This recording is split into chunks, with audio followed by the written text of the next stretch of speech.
Welcome to another episode of The Echo with your host Apollo P. and Kadiatu and Jeffrey. And we are here with a very special guest. He goes by the name Aaron, and he's well versed in the crypto area. And welcome to the show, Aaron. Thank you you guys for having me on the Echo podcast. I appreciate that very much. Love what you guys do here. All right. And so, like I said, you're well versed in the crypto area. We're going to get into that. We're going to share your knowledge with the folks that are listening, and we're going to get you to tap in with some of the topics that we have going on.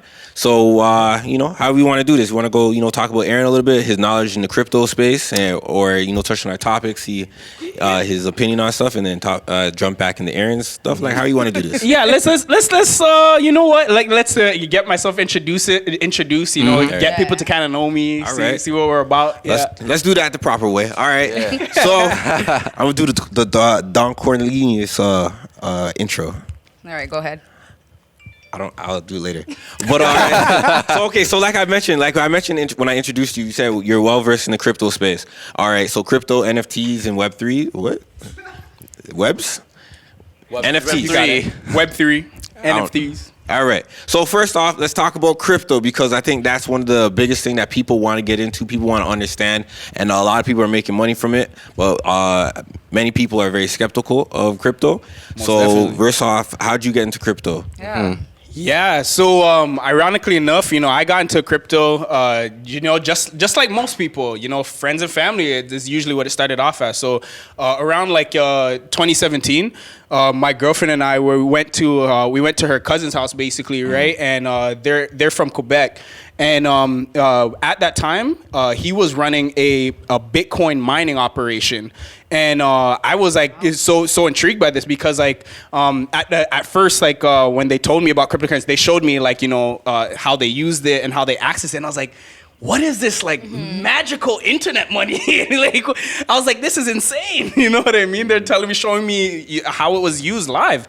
And once I got a little bit more familiar with that, and I saw how it changed their life, because imagine this individual is just just a regular middle class person before, you know what I mean? And after selling that cryptocurrency mining facility in 2017, let's just say they're doing quite fine in the Bahamas and Barbados now. So they're doing quite well for themselves. That's good. So it's crazy. I saw stuff like this and I was like, all right, I seen how it could change people's lives. So what is this thing? You know what I mean? So that was my first introduction to it. And ironically enough, I could have gotten Bitcoin. I know many people have this thing in crypto. I call it crypto baptism, where everyone has that moment where they're like, I should have got in at this point, and then I watched it go up to here, and then I FOMO'd in, and then I finally went in. Yeah. You know what I mean? That's pretty much what happened to me too. Yeah. So they told me about it. I saw around the time it was around $1,800 US dollars, so about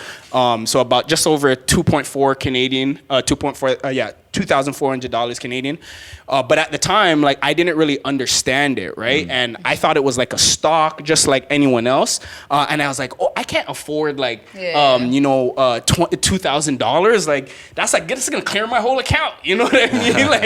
And so I didn't really look too much at it. And then I remember I watched it, like I was saying, I watched it go from 1,800 US. Then 2 months later, I saw it go to 3,000. Then from there, I saw it go from 3,000 to 4. And then I'm like, all right. What's going on here? By the time I got to that point, I'm like, okay, I really got to jump in. You know what I mean? And I had that moment as well too. But the part that the part about it that I think it was most rewarding is because even though I got in at what's called the beginning of the bull run in that time, and although I did make a lot of money in the short term, but I actually lost a lot of money in the long term because I didn't understand what I was doing.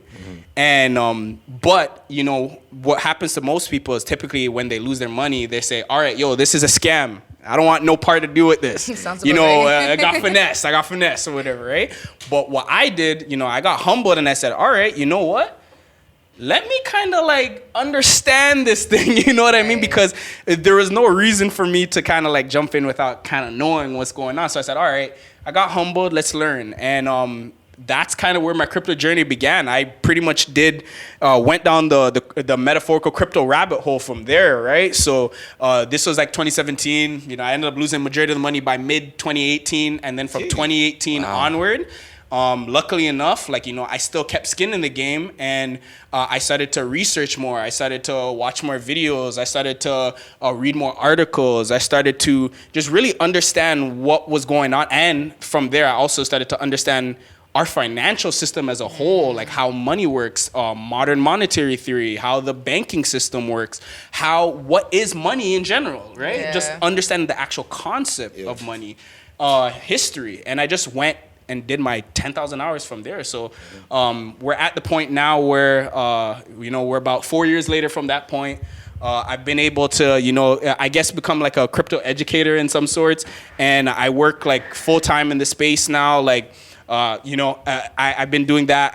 I've worked with a lot of brands here in the crypto market, ranging from like, you know, the DeFi space to also CoinMarketCap, which is like the largest like cryptocurrency news source and data source. So from there, like, you know, thankfully enough, like, you know, I kept some skin in the game, did my 10,000 hours, and like just really got super involved in the space. And now I just look to share as much knowledge as I can, because I know what it feels like to be that person that there's so much thrown at you and you're like, whoa, like this is a lot. So I try my best to be like, you know, a resource, not really telling people what to do, but showing people, hey, this is, you know, what I learned, this is my experience, here's how you can take it, and here are some things that, like, you know, can help you along the way in your journey.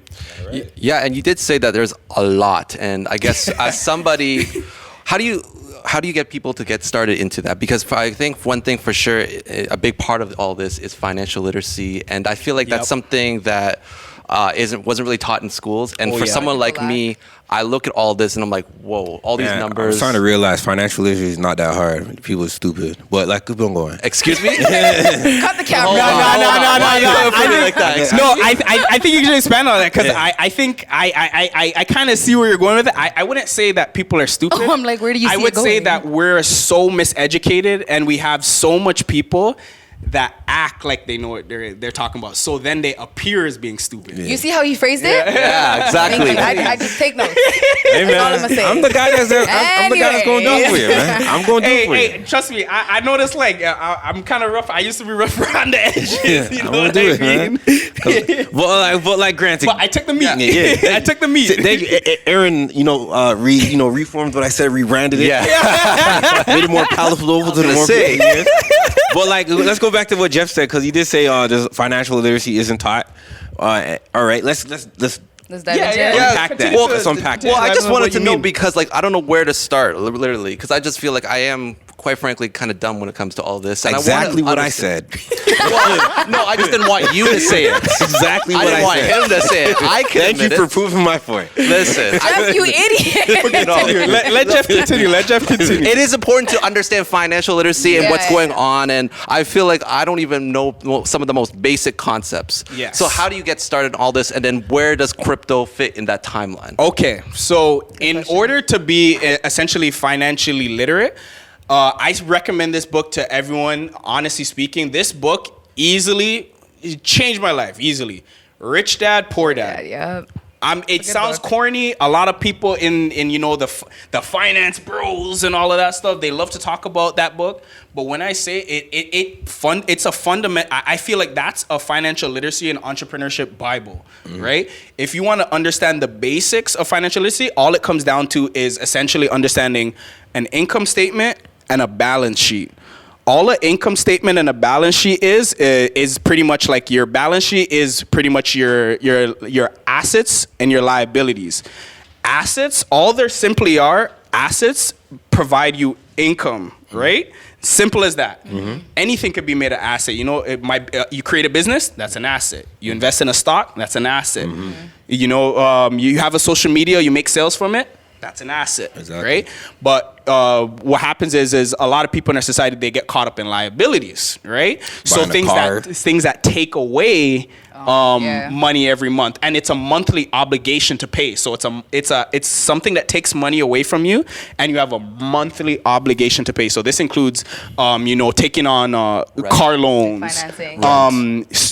rent is that I consider it an expense or liability. Mortgaging your own house, that's a liability. Yeah. So a house is an asset, but it's not your asset. It's the bank's asset until you pay it off. Yeah, But foreclosures. many people aren't taught that, right? It's real. Yeah. So it's just it breaks down assets, liabilities, also income statements and balance sheets, and really teaches people how to understand how to manage those things. Because once you understand those two concepts, you just look at everything in our economy as it's either a plus or a negative. Yeah. You know what I mean? And once you understand how to balance that, then that's all that matters, right? So once you get to that point, I think that's the basis, and then expanding on from there with the different concepts, whether it be stocks, crypto, real estate, all of that stuff, it would go from there.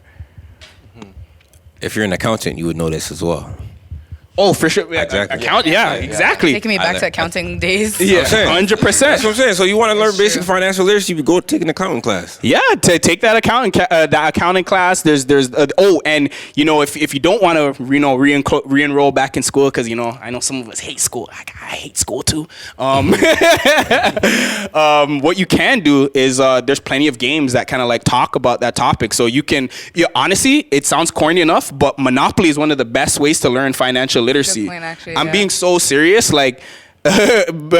Monopoly is a great way to understand, because it shows you, okay, how do you make more money in Monopoly? You buy property and then you build houses on it, right? And then it causes people to pay rent. It's the concept of you're building an asset that the other players have to pay you for. Yeah. So there's games like that, and also, what's the board game called? I can't remember what this guy's board game is called. It's the same guy, Robert Kiyosaki, Rich Dad, Poor Dad. They have it's called the Cash Flow board game. That's what it's called.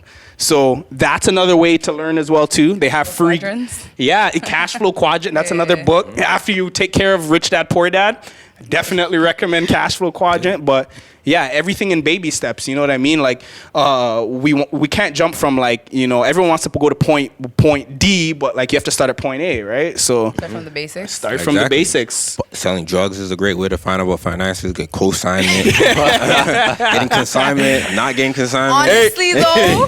Hey, honestly, they're yes. businessmen. However, saying. I wouldn't promote it. I wouldn't promote it, but for the people that I know that I'm telling them to get out the game, I'm like, yo, you're already a businessman. So smart, you don't yeah. even take I it in. agree. You employ Yeah. people. You have to get product. You have to manage people. You have to make sure Understand people are gains showing. and losses. Yeah. Right. It's You know? true. You got to pay your employees. Exactly. And then they say You're just doing it illegally. You lose money having inventory, so you really want to, flood the it streets out. fast as possible. Yeah. Yeah. So once again, we're not endorsing the activity. We're just Not do that. You You should shouldn't- take those qualities and skills and implement them into something You got legal. it. Yes, Just saying. yes. You got it. Don't Right. listen to you. Oh, I've never endorsed selling drugs ever. I'm so I'm tired. just saying, if you do it, you got the You got basic the concept. skills. Yeah. Yeah. Sure, I'm saying it's all kind of checks and balances, right? For sure. All right, so great to learn about your journey and you're into the space of crypto and how that expanded your knowledge on finances in general. But for the people who you see making money off of crypto and other people making money off of crypto or inside that space and promoting that space heavily, but they look at you and say, "Hey, Aaron, man, I see you making money off of this, this imaginary money. I don't even trust it too tough because crypto's not backed by anything." What do you have to say about people who say crypto is just a volatile space to be in? People can't really say it's really backed by anything for it It's to a be gamble. legitimate to them, because a lot of banks aren't taking it legitimate at the moment. What do you have to say to them? That's perfect. No, literally, the core concept. I think the core concept of why people don't understand cryptocurrency is because we haven't understood the concept of centralization versus decentralization. Exactly. We have been brought up and basically grown in this system where we're all fed through centralized sources. So in order to understand the importance of cryptocurrency like Bitcoin, because this whole thing with crypto, there's a whole bunch of different cryptos, but not all of them are going to survive, right? But the ones that I personally, like I said, I personally think are going to survive the test of time, let's just keep it simple, Bitcoin, Ethereum, right? Those are, I 99.99% sure they're going to be here to last, right? And the reason why those concepts are going to be here to last is because they are focused on decentralization, meaning that not one entity or source can manipulate the entire system. Right now, in our current banking system, our banking system is manipulated through central banks. And if you don't understand central banks, it's pretty much they're the monetary wing of our government.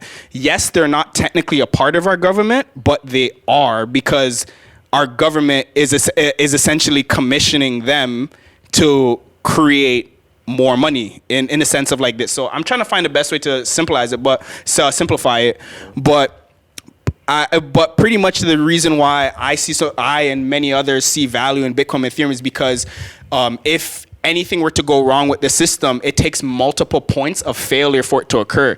Banks get hacked all the time, but in order to hack the crypto network, you have to hack someone you have to hack people all across the world all at the same time. How feasible is that, right? Not very feasible. Versus if it's a bank, it just takes one centralized, coordinated effort. And it happens all the time. It's just not reported, right? But with cryptocurrency, we see a lot of those scenarios being reported because it's a threat to the banking system. Because with Ethereum, which has a concept called DeFi, which is decentralized finance, which I'll break down a little bit later on, but I just wanted to answer your question first. DeFi allows us to perform banking activities without the need for a bank. Like right now, like if I wanted to, I could go on a source based on Ethereum called Aave, and I can take out a loan right now without the use of a bank. I could go and lend money without the need for a bank, without the need to deposit in a bank. And the main issue is that, well, when we deposit our money in the bank, the bankers are giving us like 0.03% return on our money. Banks are trash. And they're trash. And on top of that, they legally own our money when we put it in the bank. So it's not your money when you put it in the bank, right? But with things like Ethereum, I can now actually own my money and have my money work for me. Instead of giving the bank interest, instead of having them take my money and then give it to you so you could buy a house, and then I get 0.3% and then they get like 15%.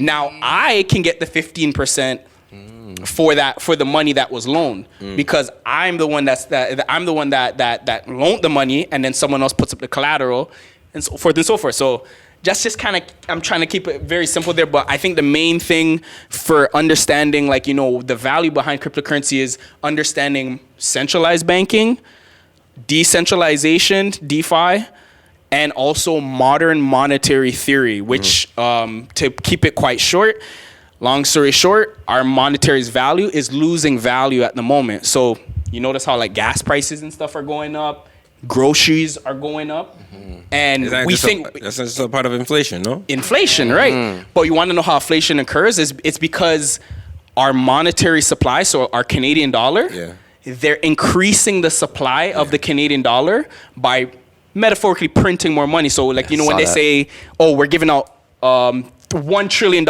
in stimulus, whatever, right? Yeah. That's adding more money to the supply without adding any economic value. And when I say economic value, I mean no goods or services were produced. So you could argue and say that they do the same thing. I forget which crypto coin does this. I don't know if it's XRP or another one, but they kind of continue to print, not print, but make more coins available. So it doesn't. Oh, Dogecoin. Yeah, think about Dogecoin. Dogecoin. Right. So so like stuff like that. So the same concept is still happening in the crypto world, and it's also not allowing the value of the coin to go up.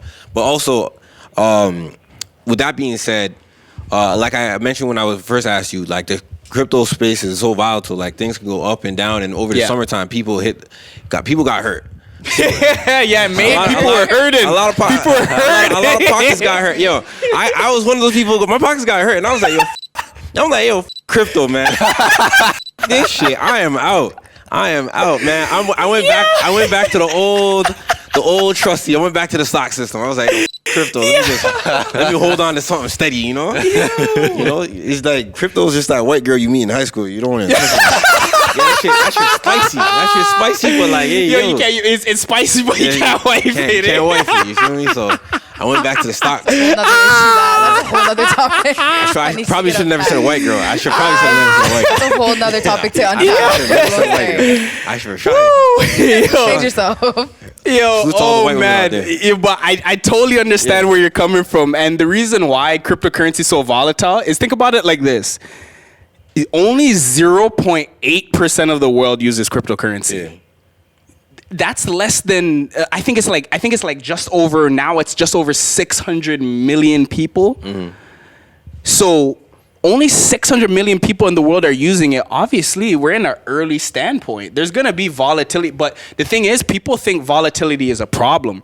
Volatility just represents opportunity. Because the same way it can go down like that, how else do you get those insane rises? That's volatility. So it's right? a long-term game. I mean, it sounds exactly. To be honest, it sounds good, but like at the same time, steady money, slow, steady money is also a secure money as well. 100%. But the thing is, in order to, this is why it's important in this space to understand what projects you're getting behind. Because what happens is, in a lot of scenarios with cryptocurrency, in May we saw what ended up happening. And I've always joked around, and I've said this to people in the space, and they always get offended because for a lack of a better word, honestly, I'm going to be totally honest. Cryptocurrency right now, it's the main people that are in it are nerds, Like, let's be honest. Like, and a lot of these nerds are on a revenge tour. You know what I mean? Like, Revenge of the nerds. It's a revenge of the nerds. Like, you know what I mean? So you see people on Twitter just going, ha ha ha ha, I told you, all this stuff, because they had more time to understand what's going on. And we're at a point in cryptocurrency where we were in the early stages of the internet. So, like, imagine being in the early stages of the internet in the 1980s and 90s. It bust, but the internet hit the bubble and it bust, and a lot of people were out of a job. A lot of people were broke, and that shit took a while for to get back to where we're at right now. Exactly, but that was based off of too much speculation. But that can happen in any industry, and it's happening in this industry the same way it happened in the railroad industry in the 1900s. So in the 1900s, there was also a similar case when they started building out railroads, and everyone's like, "I'm starting a railroad company. I'm starting a railroad," but there wasn't that use case for railroads yet. So what happened to the other extra railroad companies? Boom and bust, right? But then what happened? There's certain ones that survive. Bombardier, CN. I don't know the other ones. I'm just naming them off the top of my head. But there's always going to be survivors, and we're at an early point in the game, and that's why it's important to understand the landscape so that you can position yourself to be in fundamentally good projects. So, like, when people are saying, like, the big thing was chasing meme coins. Yeah, you can make money in a meme coin, but it's a casino. You know what I mean? In casinos, people win big, but they lose big, right? But if you were to take a more savvy approach and put your eggs into a basket that has more validity, more trust into it, like Bitcoin or Ethereum. If you kept your money in it, you wouldn't have lost money. Because think about it right now. People were saying in that same time frame when a lot of people lost money in crypto, when Bitcoin fell from 63,000 to 33,000, guess where Bitcoin is right back at right now? It's at 62,000. Yeah, but in like, the 3 month time frame. To invest in Bitcoin now, don't you have to have like big money? That's like me. Yeah, I was gonna ask that question. That's like me investing into the Dow Jones, bro. I don't got it. Yeah. I was about to say. Okay. I like that comparison. Yeah. But Jeff, you're saying something? I was just gonna ask, because some people might perceive cryptocurrency as a thing for the privileged, because of the fact that, like, I feel like the world is moving faster and faster, and things are changing. I heard something about how, like, paper bills are going to be soon extinct and stuff. And as things moving fast, is this just another thing to make it leave more Cash people is not behind? king. Yes and no. So the reason why I say yes and no, so I'll say the reason why I say yes first is because think about it like this. We're already doing that. We're in a world now where everything's going digital. We're using QR codes where if you don't have a smartphone, you can't access a menu. Like, there's no like stuff like that. Like, we're already entering that world, and we're entering that space where smartphones are relatively cheap now, where you we're majority of the world that has access to some sort of internet connection they have access to smartphones. It might not be the latest iPhone or the latest Samsung Galaxy or whatever, But right? some sort of smartphone. But like, yeah, you could still get access to a smartphone that has that some sort of functionality. But the thing is, there's obviously going to be people who don't adopt those things. So that's where I say, yes, it will eventually leave some people behind. But that's the same case if they remove cash. If they remove cash, that's going to leave so many people behind. You know what I mean? But like the reason why I say no is because with cryptocurrency, this is the first time in history where the average person has the chance to front run big investors into a market. So if it was like a stock, right? So let's look at the Coinbase stock, for example, right? That stock went through all of its investors and then it hit the public. Versus like with Bitcoin, you could just sign up for an app and then buy Bitcoin right now. But the other companies, like big companies, they can't buy it yet because it's not legal for them to buy it yet. You know what I mean? But they are looking at it, so you have a chance to get in before them. All right. Can you just go over what NFTs are? Because I think a lot of people are kind of like confused about that. Sure. Just give us a brief rundown of what NFT stands. Yeah, so I'll give a brief rundown. So all NFTs is right now we think they're like pictures and stuff like that, but what they really are at its core, it's a specialized file format on the blockchain. So think about it like this. So you know how on social media, a bunch of people make fake accounts on like celebrities, and they give celebrities the blue check marks, right? That's what an NFT is, but on the blockchain. So it's an official, verified To show proof. what's legit or not. Yes, a verifiable proof of ownership that's on the blockchain. So there's this running meme where people say, why would I buy an NFT if I can just hit Control Save and I have your stuff? Well, the people in the community don't care about that because they know you have a fake. The same way, like if I was rocking like fake J's, we'd all look at it, we'd be like, oh shoot, yo, those are some fake J's, fam. Like you're looking waste right now. You know what I mean? Would roast someone who's wearing fake kicks, right? So that's the same thing with NFTs. If it's not real and it's in the community, we're like, yo, you're a buster, bro. Like you don't have the real thing. But it's not just limited to just pictures. Like NFTs are. I think we're gonna enter a world in the next 15 years where we're gonna tokenize everything. So NFTs allow for people to transfer value. So it allows for people to transfer value out of these different file formats, whether it's a picture, a video, a song, and even video games. Like video games, they're already doing NFTs if you really think about it. You know when you buy like a skin on like Fortnite, but when you stop playing Fortnite, you can't really do anything with it, right? But imagine if they made that an NFT. Now, if I stop playing Fortnite, I could go to someone and say, yo, you want to buy my John Wick skin? And they'll be like, hell yeah. And then they would buy your John Wick skin off of you, and then you get real value, and the other person gets the skin. You know what I mean? Yeah, the first example of NFT for me was when Tory Lanez did that for his album. And I was wondering what that was about because he also got like 1 million. So could you explain that a little bit and why he decided to do that? Yeah, so that was a great opportunity for him because we're entering a space where where in the music space specifically, and this is where I think between video games and music, I think these are going to be the two biggest use cases for popularizing NFTs because NFTs represent an ownership revolution, right? So what's the big issue in the music industry? People don't own their masters. People don't own their content. They don't own anything, right? But with NFTs, you own your content, you own your intellectual property, and now every time your intellectual property is shared or resold, you get a percentage of that. So imagine every single time I flipped, let's say I bought an iPhone, right? I bought an iPhone for $1,000 and then, someone else flipped it for, let's say it went up in value for whatever reason. Let's say someone flipped it for $10K, right? Because I was the original owner of the iPhone, I get a percentage of that next sale. So even though that person sold it for $10K, they get $9K, I get $1K because it was my IP.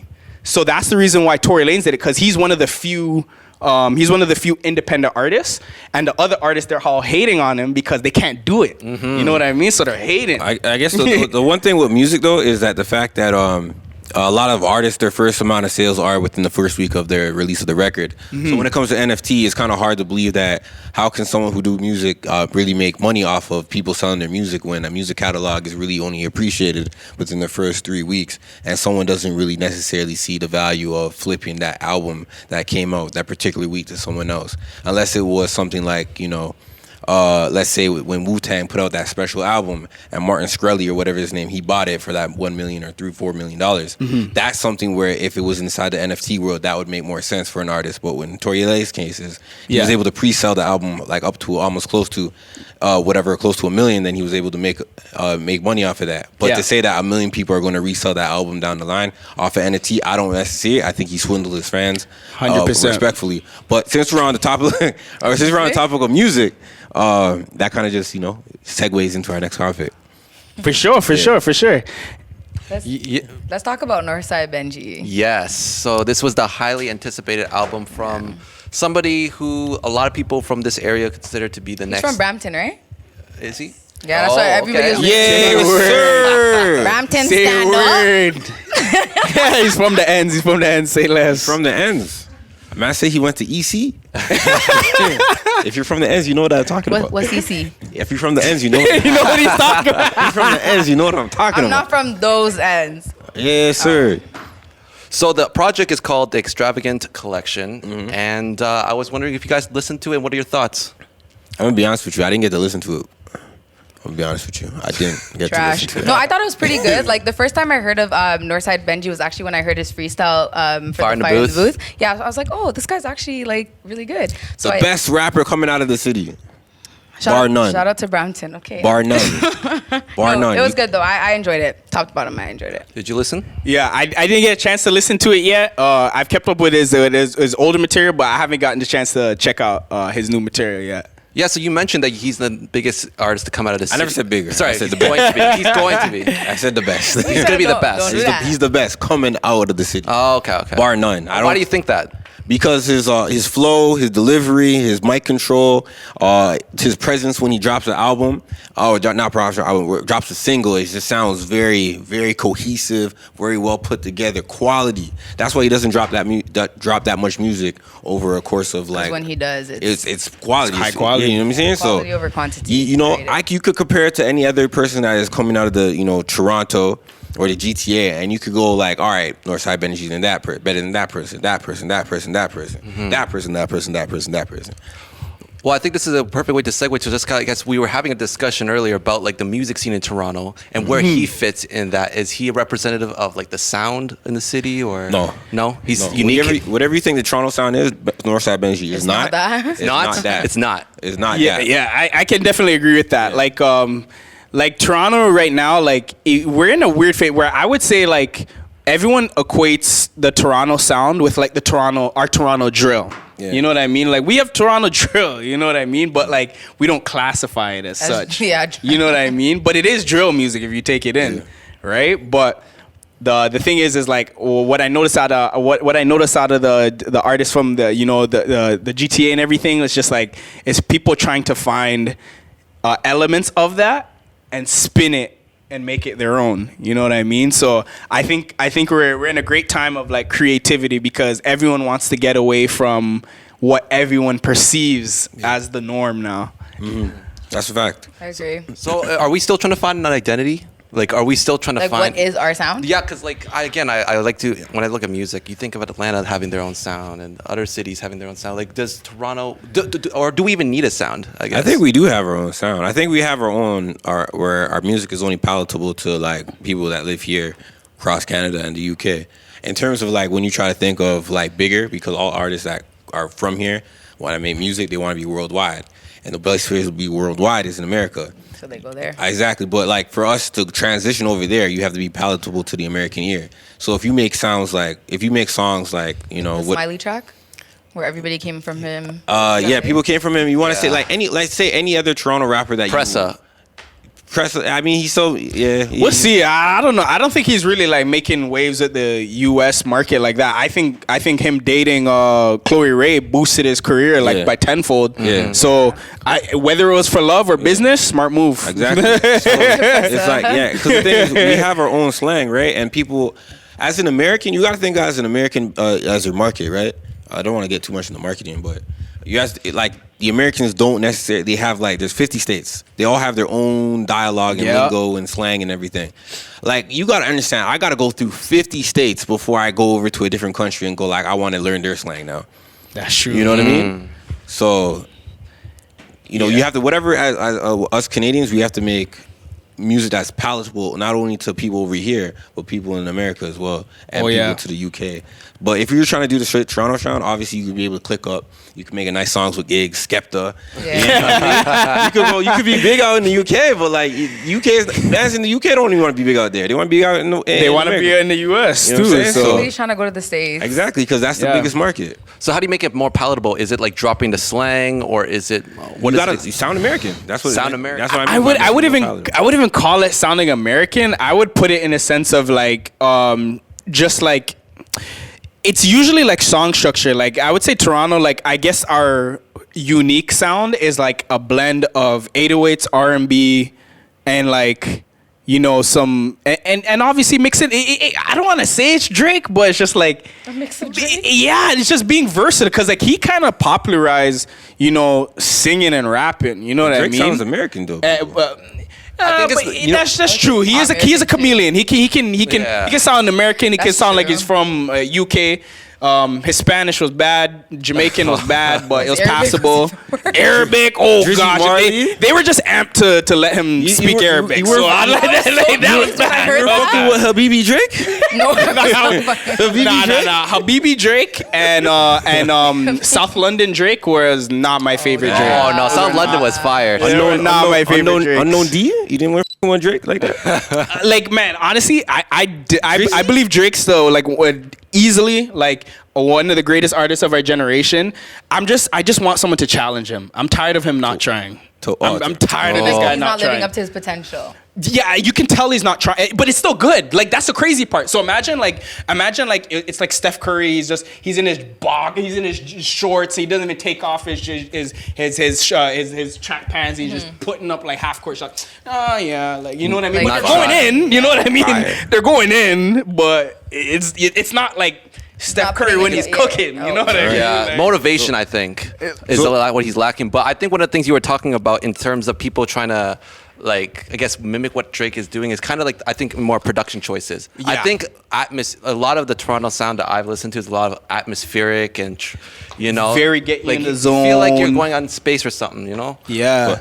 But to get back to NorthSideBenji though, like he makes what's that? I want to use that word. He makes big sounding records, like 30,000 feet.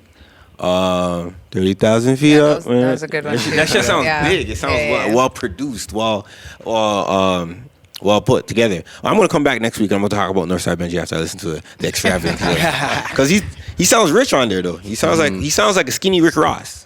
Yeah.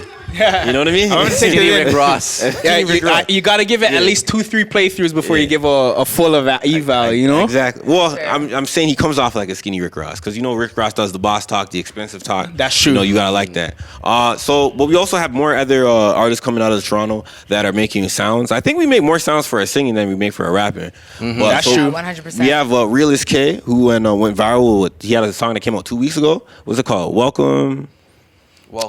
Wait for me. Yes. Wait for me. All I know is that it was on TikTok. Yeah. That Wait. one first.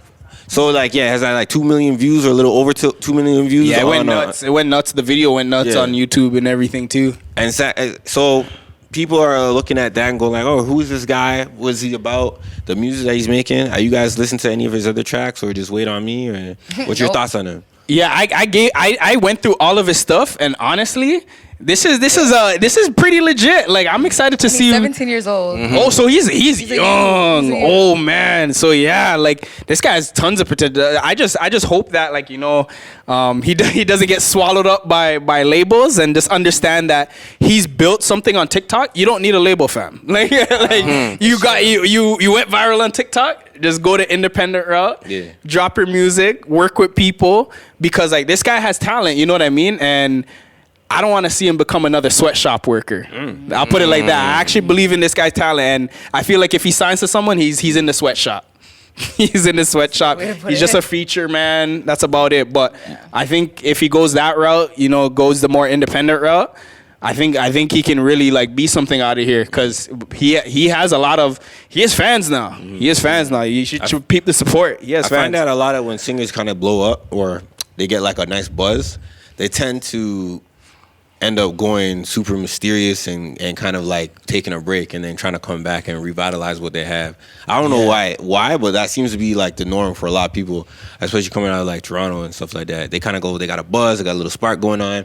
The music is sounding fire, and then it's like, okay, maybe they dropped a project. The project, sounding good, but the follow up is just not there. It take about a year, 2 years, and then those are very critical time in the artist's career to kind of like capitalize off that hype, and they kind of like drop the ball a little bit, and end up being I guess a shell of themselves when they come back, So let's see what happens to RealestK over time. Let's see. Yeah.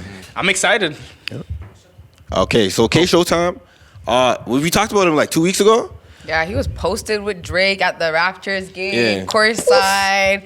This man's living his best life already. I'm so here for it. You saw the video that it was going viral. The 2-on-2. The 2-on-2, yeah. versus K Yeah. Showtime. Yeah, that's a big move because especially on the YouTube community. Again, we talked about it last week, but like the one-on-ones or the 2-on-2s on YouTube are going crazy. It's Yeah. actually like people who don't make the NBA still have a chance to monetize their basketball skills, and it's really great to see because and this Drake co-signing K Showtime that legitimizes him in that industry.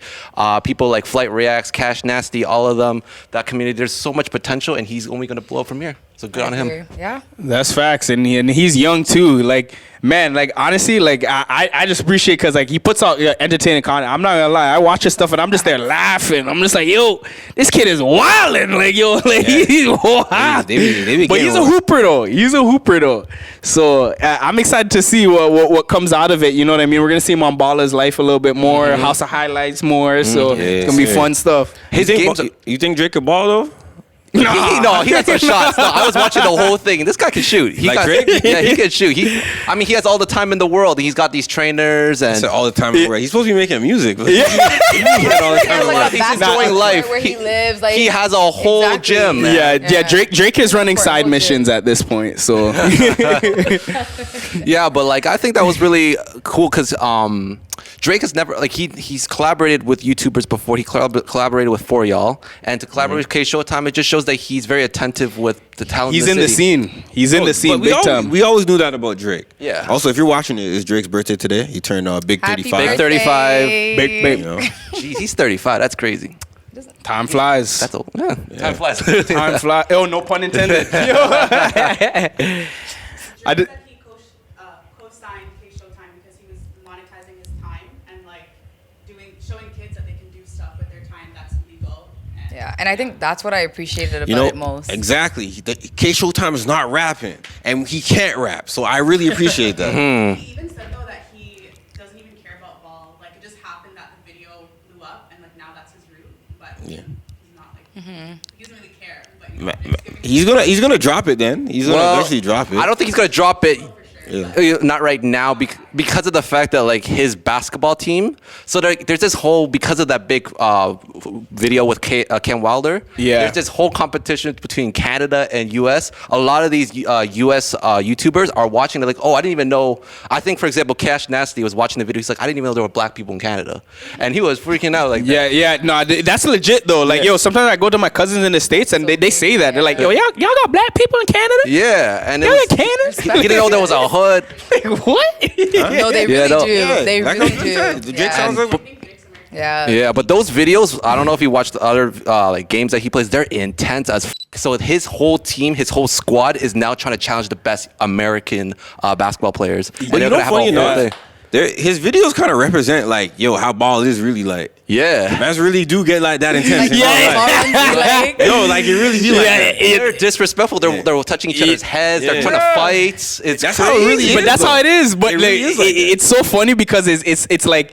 It's funny because we're seeing it because like in real life, in the same way what he's doing his video, he knows who he can try. Because there's certain people you won't try that with, you know what I mean? But it's all entertaining. You know what I mean? Because it goes on. That's like part of the fun. You know what I mean? In sports, you know, taunting, having fun with your opponent. But at the end of the day, you know what I mean? At the end of the day, everyone's hailing each other up. Everyone's just, it's all good game at the end of the day. You know what I mean? But that's what I really like about it. You know what I mean? It's just really promoting that good energy at the end of the day. All right. So like FaceTime. I mean, not FaceTime. Facebook? Whoa. Facebook. All right. So Facebook's rebranding. Yeah. What the hell is Interesting. that all about? Man, Facebook rebranding. So Facebook, like, So confused. it's so cool to see them do that because, like, honestly speaking, that's just really them telling us they're on a new level. Like time to level up. they're doing like what Google did, because technically Google, they did the same thing years ago, but it was kind of like swept under the rug. So Google is actually, they rebranded and they're owned by Alphabet. But it's still Google. And that's the same thing Facebook's going for. Because if you really think about it, Google had the same issue where they have the search engine, they have YouTube, they have all their other service, their SEO services, the webmaster, all these different products. So I guess for them, it became kind of difficult to kind of like segment all these different products and element of their business. So it made it easier to, hey, let's create a parent company. And then from the parent company, we have, sister company, brother company here. And that's kind of like the same thing Facebook's doing. Because think about Facebook, they own Instagram, they own WhatsApp, they own Snapchat. I can't remember, what's another one they own? I think that's about it. Oh, and they just bought Oculus Rift, which is a VR company, and that's kind of why they're putting their money in the metaverse coming up next too. They got their stronghold on like all the top social media apps. Like Facebook is stronghold, Instagram is stronghold, and then WhatsApp is strong, and then Snapchat. Is anyone still using Snapchat? In the UK, they are. Come on, You fam. use that? People are still Come using on. Snapchat. People still using it? Especially the At this big age? You don't know, you never Snap know. streaks Hey man, those streaks be going hard for them. It's the streets. It's the streaks, my boy. Honestly, Take the streaks seriously. no, real talks. The only people I've seen actively use Snapchat are like drug dealers and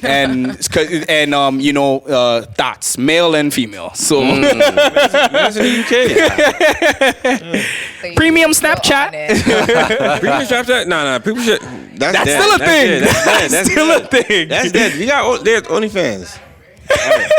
All right. This has been another wonderful episode of The Echo, lit man. episode. Man, thank you for our special guest, Aaron, coming through, speaking to us about Yes, crypto. thank you so much. Thank you guys for having me here. Honestly, this has been fun. You know, like Probably my favorite episode. I love like what everyone had to offer here. You know, great discussion, great debate, and we all learned some things too. So that's what it is at the end of the day. No one's right or wrong. We all learn something at the end of the day, right? Exactly. Like. I might look into crypto though. Not even Yeah. gonna lie. I actually Yes, might look into I might. crypto. Yes. Now, Aaron's the first person to come in here and convince these two stooges. This guy's been trying to get us on Wealth Simple. Wealth Simple, yeah. Wealth Simple, Okay. that. A little bit of a side note on Wealth Simple with crypto. So before we Goes wrap hand up in though, hand? so with Wealth Simple, the main problem, it's for stocks, amazing.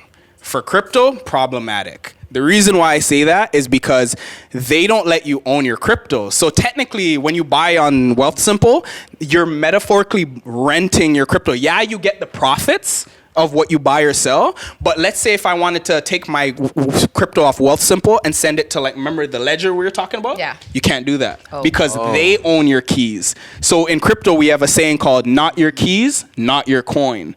So if you can't custody it Then it's not yourself, yours. it's not yours. So that's one thing to keep in mind about Wealth Simple specifically. But for stocks, amazing. But for crypto, I would not use it. That's So I my guess it's good for you. You're You're in stocks. stocks, yeah. But It's good for you. stocks, sick. If for crypto, I'd recommend like the easiest app to set up and use, Newton. So- Newton? Yeah, like Newton. Okay. Easiest one All to these set up, different things easiest one that to are making my use. head hurt. You swipe right to trade. Like it's literally, it's super sick. Like, you know, I've done people that a are lot. familiar with swiping I'm very right. familiar. You know, Yeah. everyone's Yes. and let's be honest, everyone's familiar with swiping right. Never swipe right, tell you that much. All right. To the left. But yeah, thank you guys once again. Thank you. Thank you for appreciate coming it through. for having me out here. All right, man. That was Aaron. Where can they find you on socials, Aaron? Yeah. Yeah, you guys can find me on social. It's at Culturepreneur. So culture with a 3 instead of an E, and then preneur at the end. And then on TikTok, it's Culturepreneur, but with the actual E there. So check me out there. I pretty much drop content on YouTube. To help teach people about different concepts on business. Motivation, and separating yourself from the crowd. In a world where everyone wants us to be average. I try to help people to kind of show them how they can free themselves and escape that kind of like The mental shackles prison. of society. Exactly. Yeah. Do not conform Mental to tribalism. shackles. All right. No, I agree. All right. So, like I said, this is another great episode of the Echo with your host Apollo P. Kadiatu. And Jeffrey. And thank you for coming through, Aaron. If you like this video, make sure you like it, comment, share. Surprise. We're on Podcast. Apple. We're on Apple Podcasts. Sheesh. We're on Google. Spotify. Spotify. On Spotify. And most definitely, if you're watching this on YouTube, we're clearly here on YouTube. Okay. And So, RedTube. Check us out.